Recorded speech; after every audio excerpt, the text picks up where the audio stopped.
जी अस्सलाम वालेकुम। मैं आपके सामने अमन रिजवी और इस वक्त मैं पहुंच चुकी हूं जहां पर दिल्ली में अभी रिसेंटली एक दरिंदगी की गई है, जहां पर 9 साल की एक दलित बच्ची के साथ जिस तरह गैंग रेप करा गया और फिर उसको हैवानियत के तौर पर जलाकर भून कर मार दिया गया। आज मैं वहीं पर पहुंच के मैं आपको दिखा रही हूँ कि ये दिल्ली कैंट के पास ये वो शहर है, ये दिल्ली वो शहर है, ये दिल्ली का वो पॉश इलाका है जहाँ पर हमारी मिलिट्री, हमारी फौज रहा करती है। दिल्ली कैंट का ये वो इलाका है जहाँ पर ये पुराना नागल एक गांव है, जहां ये 9 साल की एक कूड़ा बीनने वाला एक फैमिली थी। उनकी इकलौती 9 साल की बेटी को एक पुजारी और 4 लोगों ने हैवानियत का शिकार बनाकर 1 अगस्त में उस बच्ची को जला दिया। और यहाँ पर इंसाफ के लिए लोग सड़कों पर उतरे हुए हैं। कल भी बहुत बड़े नेता लोग आए थे, परसों भी आए थे। लोग अपनी अपनी राजनीति चमका रहे हैं और नहीं मालूम कि इस बच्ची को इंसाफ मिल पाएगा या नहीं मिल पाएगा, लेकिन काफ़ी लोग हैं जो इस लाइन में लगे हैं और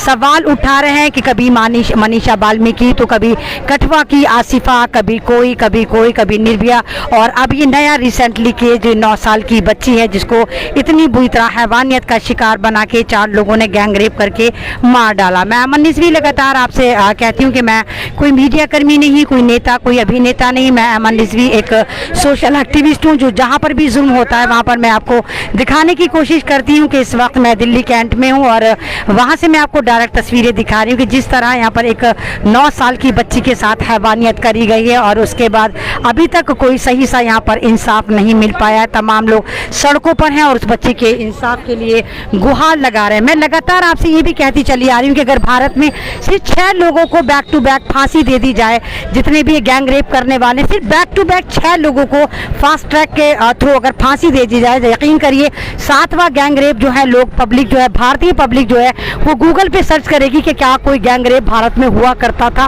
सिर्फ कानून बदलने की देर है, कानून को सख्त करने की देर है।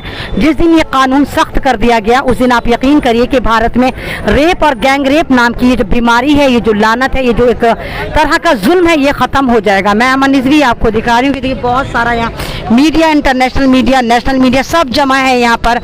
काफ़ी लोग हैं और इस रेप को काफ़ी दिन हो गए। 1 अगस्त में ये हुआ था। जो पुजारी ने, मंदिर का पुजारी जो एक काबिल इज्जत काम होता है, मंदिर में हम लोग पूजा करने जाते हैं, वहाँ ये बच्ची पानी पीने गई थी और 4 लोगों ने, मंदिर के पुजारी ने उसके साथ गैंग रेप करा था। मैं आपको देखिए लाइव तस्वीरें यहाँ से दिखाने की कोशिश कर रही हूँ। अभी भी बहुत भीड़ है, बहुत सारे लोग हैं। लड़की की माँ भी अभी थी, लड़के के बाप भी अभी थे यहाँ पर। फिर कुछ लोगों ने कुछ कहा तो उन लोगों को यहाँ से उठा कर ले गए। ज़बरदस्त उन पर प्रेशर बनना है, ज़बरदस्त प्रेशर बनाया जा रहा है, किसी भी तरह इस केस को दबा दिया जाए, इस केस को वापस ले लिया जाए, कुछ ले दे के बात ख़त्म हो जाए। लेकिन बात लेने देने की नहीं होती, बात बेटियों की इज्जत की है, बात बेटी की सवाल की है। जिस तरह मनीषा बाल्मीकि के साथ करा गया, बिल्कुल सेम टू सेम केस ये दिल्ली में नाक के नीचे जो केजरीवाल हमारे बेटे, हमारे भाई बनते हैं। जो दिल्ली एक पूरा कैपिटल है और एक हाईटेक सिटी, अगर यहाँ पर इस तरह के स्कैंडल होते हैं तो किस तरह चलेगा। बहुत सारे लोग हैं जो इंसाफ की तलाश में यहाँ पर आए। मैं देखिए आपको बिल्कुल लाइव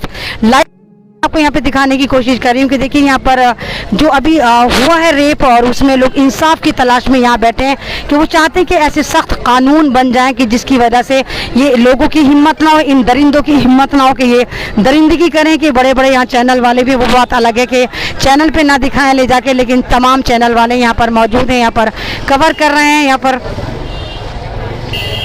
हर तरफ एक भीड़ का माहौल है, हर तरफ यहाँ पर लोग हैं, हर तरफ जमा हुए हैं। हर एक बंदा अपने अपने तरीके से यहाँ इंसाफ की तलाश में आया है। और मैं अमन रिजवी लगातार आपको बताती हूँ कि मैं कोई नेता, अभिनेता, किसी मीडिया से नहीं हूँ, मैं समाजी कार्य करता हूँ और जहाँ पर भी कोई जुल्म होता है मैं आपको पूरा कवर करके दिखाती हूँ कि देखो यहाँ पर है। और इस तमाम लोग यहाँ पर खड़े हुए हैं इंसाफ की तलाश में कि किसी भी तरह उस बच्ची को इंसाफ मिले। ये भी यहाँ पर हैं और बहुत सारी औरतें हैं, लेकिन इंसाफ नदारत है। लोग यहाँ आ रहे हैं, अपने अपने पॉलिटिशियन आ रहे हैं, अपने अपनी पार्टी को चमका रहे हैं, अपने अपने चेहरों को चमका रहे हैं, लेकिन कोई ये नहीं कह रहा कि हम उसमें क्या एक्शन ले सकते हैं। कोई ये वाली बात डिमांड में नहीं ला रहा कि इंसाफ को दिया जाए और कानून को चेंज करा जाए, फास्ट ट्रैक का गठन हो। और जो भी इस तरह का स्कैंडल करता है, कोई भी भारत में गैंग रेप होता है बैक टू बैक, अगर आप 6 लोगों को फांसी दे देंगे, 15 दिन के अंदर अगर आप फांसी दे देंगे, आप यकीन करिए 7वां रेप आप गूगल पे सर्च करेंगे कि रेप नाम की चीज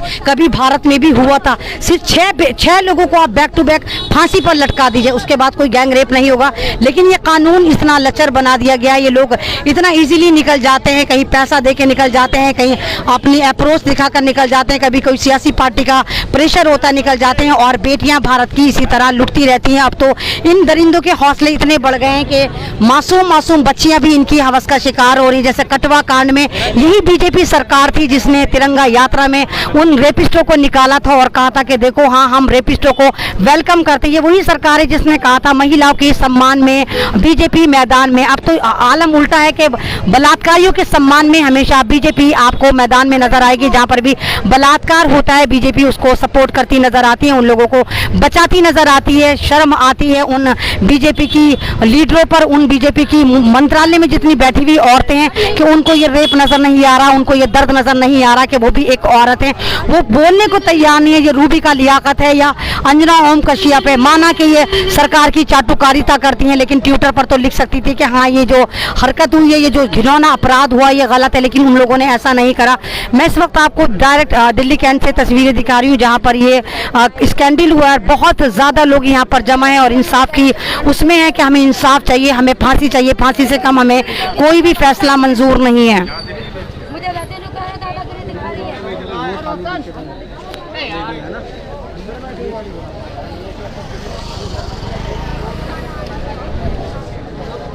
हजारों की तादाद में यहाँ लोग जमा हैं और अपने अपने तरीके से प्रोटेस्ट कर रहे हैं। काफ़ी सारे मीडिया कर्मी भी हैं, बहुत सारे लोग हैं जो इस बच्चे के इंसाफ के लिए मैदान में उतरे हैं। और आप तमाम लोगों से भी मेरे यही रिक्वेस्ट है कि आप भी इस बच्ची के लिए मैदान में उतरें, क्योंकि बेटियाँ सबकी साझी होती हैं, ना वो तेरी होती हैं ना वो मेरी होती हैं, बेटियाँ हमारी होती हैं। और मैं अमन रिजवी लगातार इस मुद्दे पर काम कर रही हूँ। मैं हमेशा हर जुल्म के खिलाफ आवाज़ उठाकर दिखाती हूँ कि देखो यहाँ पर ये जुल्म हो गया, अब भी एक हो जाओ।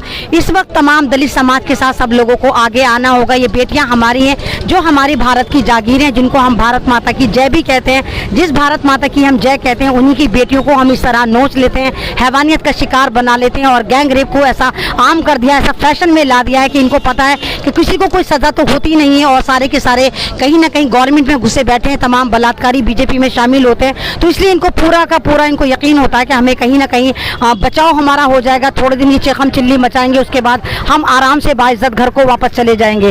तो ये जो गैंग रेप है ये हमारे मुंह पर तमाचा है, ये समाज के मुंह पर तमाचा है, ये इंसानियत के मुंह पर तमाचा है, ये उस समाज के ऊपर तमाचा है जो भारत औरत को पूछता है, जो भारत बेटी को पूछता है, जो भारत सरस्वती को पूछता है, जो भारत काली देवी को पूछता है। तो वहाँ पर ये तमाचा है कि जिस समाज में सबसे ज़्यादा देवियाँ औरतें होती हैं, उसी समाज में सबसे ज़्यादा औरतों का बलात्कार करा जाता है, औरतों को हरस करा जाता है। लाइव अच्छा लगता है तो उसको शेयर करिए और मेरी आवाज़ को दूर दूर तक पहुँचाइए।